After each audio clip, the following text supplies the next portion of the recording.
Hi students, animal welfare organisation பற்றி பார்க்கலாம். இந்த அனிமல் வெல்ஃபேர் ஆர்கனைசேஷனில் குரூப் ஆஃப் பீப்புள் இருக்காங்க. ஒரு அனிமலுக்கான ஹெல்த், சேஃப்டி அண்ட் ஃபிசியாலஜிக்கல் வெல்னஸை கன்சர்ன் பண்ணுறாங்க. ரொம்ப அக்கறை எடுத்து பார்த்துக்கிறாங்க ஒரு அனிமலோட சேஃப்டி அண்ட் ஹெல்த்தை. And this organisation also include animal rescue group. So எந்தெந்த அனிமல்லாம் ஆபத்தில் இருக்கோ அதை ரெஸ்கியூ பண்ணுறாங்க. லைக் அனிமல் இன் டிஸ்ட்ரெஸ், ரொம்ப சேடாக இருக்கிற அனிமல், இல்லை ஏதாவது பிரச்சனையில் இருக்கக்கூடிய animal, and animal suffering from epidemic, ரொம்ப வைட் ஸ்ப்ரெட் டிசீஸை ஸ்ப்ரெட் பண்ணக்கூடிய அனிமல்ஸையும் காப்பாற்றி அதுக்கு ட்ரீட்மெண்ட் கொடுக்குறாங்க. அதுக்கு ட்ரீட்மெண்ட் கொடுக்கறது மூலிமா மற்ற அனிமல்ஸும் காப்பாற்றப்படுது. இந்த அனிமல் வெல்ஃபேர் ஆர்கனைசேஷனில் ஃபஸ்ட்டு நம்ம ப்ளூ கிராஸ் பற்றி பார்க்கலாம். ப்ளூ கிராஸ் அப்படிங்கிறது it is a registered animal welfare charity. இது யுனைடெட் கிங்டமில் 1897 ஃபவுண்ட் பண்ணாங்க, அவர் டம் ஃப்ரெண்ட் லீக் அப்படின்ட்டு. இந்த ஆர்கனைசேஷனோடைய விஷன் என்ன அப்படின்னா, எல்லா பெட்டுமே will enjoy a healthy life in a happy home. எல்லா பெட்டுக்குமே ஒரு ஹெல்த்தியான லைஃப் இருக்கணும், கண்டிப்பாக ஒரு ஹாப்பியான ஹோமில் இருக்கணும் அப்படிங்கிறத இந்த ஆர்கனைசேஷனோடைய ஒரு விஷன். இந்த ஆர்கனைசேஷனுடைய charity it provides a support for pet owners. So இந்த மாதிரியான பெட் ஓனர்ஸ்க்கெலாம் இவங்க கொடுக்கக்கூடிய சேரிட்டி சப்போர்ட் பண்ணுது அப்படின்னா, one who cannot afford a private veterinarian treatment. So ப்ரைவேட்டான வெட்டினரி ஹாஸ்பிட்டலுக்கு போய் ட்ரீட்மெண்ட் எடுத்துக்கணும், பெரிய பெரிய ட்ரீட்மெண்ட் எடுத்துக்கணும், அதுக்கு பணம் இல்லைன்னா அப்படின்னா இந்த சேரிட்டி ஹெல்ப் பண்ணுது. And also to find a home for அதை அன்வான்ட் அனிமல்ஸ். ஸோ தெருவில் இருக்கக்கூடிய அனிமல்ஸ்க்கெலாம் ஹோம் ஃபைண்ட் பண்ணி கொடுக்குறாங்க. And it educate a public in responsibility of animal ownership. ஒவ்வொரு பப்ளிக்குமே எப்படி அனிமலை ரெஸ்பான்சிபிள் எடுத்து பார்த்துக்கணும். ஸோ தெருவில் கிடக்கு அப்படிங்கிறதுக்காண்டி நம்ம அதை துன்புறுத்தக்கூடாது, அடிக்கக்கூடாது. ஸோ இந்த மாதிரியான ஒரு அவேர்னஸை கொடுக்குறாங்க.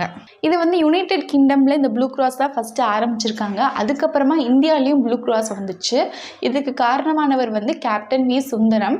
இவர் தான் Blue cross of India found பண்ணியிருக்காங்க. This is the largest animal welfare organisation of Asia. It is in Chennai. It was founded in year 1959. இந்த ப்ளூ கிராஸ் ஆஃப் இந்தியா இதோட மெயின் ஆஃபீஸ் சென்னை கிண்டியில் இருக்குது. இந்த ஆர்கனைசேஷனில் என்னென்ன சர்வீஸ்லாம் பண்ணுறாங்கன்னா, hospital, shelter, ambulance service and animal birth கண்ட்ரோல்லாம் இருக்குது. இந்த கேப்டன் வி சுந்தரம் இவர் he was a Indian pilot and also a animal welfare activist. இந்த blue cross of India it runs several animal welfare events like pet adoption and animal right awareness. In the Blue Cross of India it received several international and national awards.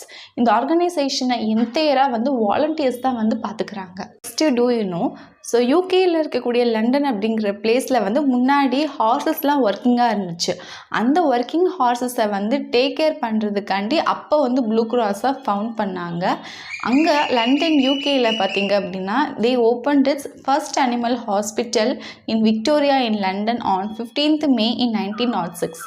1906 இவங்க தான் ஒரு first animal ஹாஸ்பிட்டலில் திறந்திருக்காங்க. Next CPCSEA இதோட full form அப்படின்னா committee for the purpose and supervision of experiments on animals. So அனிமல்ஸை வச்சு ஏதாச்சும் எக்ஸ்பெரிமெண்ட் கண்டக்ட் பண்ணோம் அப்படின்னா அதுக்கு இவங்க தான் ரெஸ்பான்சிபிலிட்டி எடுத்துக்கிறாங்க. இவங்ககிட்ட நம்ம ரெஜிஸ்டர் பண்ணணும், பெர்மிஷன் வாங்கணும், நிறையாலாம் இருக்குது. அது என்னன்னு பார்க்கலாம். It was set up under the Prevention of Cruelty to Animals Act 1960 and it has been functioning since 1991 to ensure that animals are not subjected to unnecessary suffering during experiments on them. இது எப்போலேருந்து function ஆகுது அப்படின்னா 1991 இருந்து நம்ம அனிமல்ஸை வச்சு experiment பண்ணும் போது அனிமல்ஸ்க்கு எந்த ஒரு அன்னெசரியான சஃபரிங்ஸ் இருந்துடக்கூடாது அப்படின்னு சொல்லி இவங்க பார்த்துக்கிறாங்க. They ensure that. Next objectives of CPCSEA பற்றி பார்க்கலாம். எக்ஸ்பெரிமெண்ட் பண்ணும் போது அனிமல்ஸ்க்கு ஒரு அன்னெசரியான பெயின் இருக்கக்கூடாது before experiment and also after the experiment.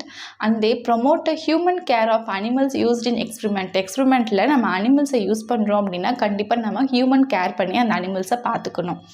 And third one இவங்க கைட்லைன்ஸ் கொடுக்குறாங்க for animal housing, breeding and maintenance. And fourth one நம்ம அனிமல்ஸை ஒரு பயோமெடிக்கல் ரிசர்ச்சோ இல்லை பிஹேவியரல் ரிசர்ச் அண்ட் டெஸ்டிங்க்கு யூஸ் பண்ணுறோம் அப்படின்னா நம்ம அதை கேர் பண்ணி பார்த்துக்கணும். இது இதோடைய அப்ஜெக்டிவ்ஸ்.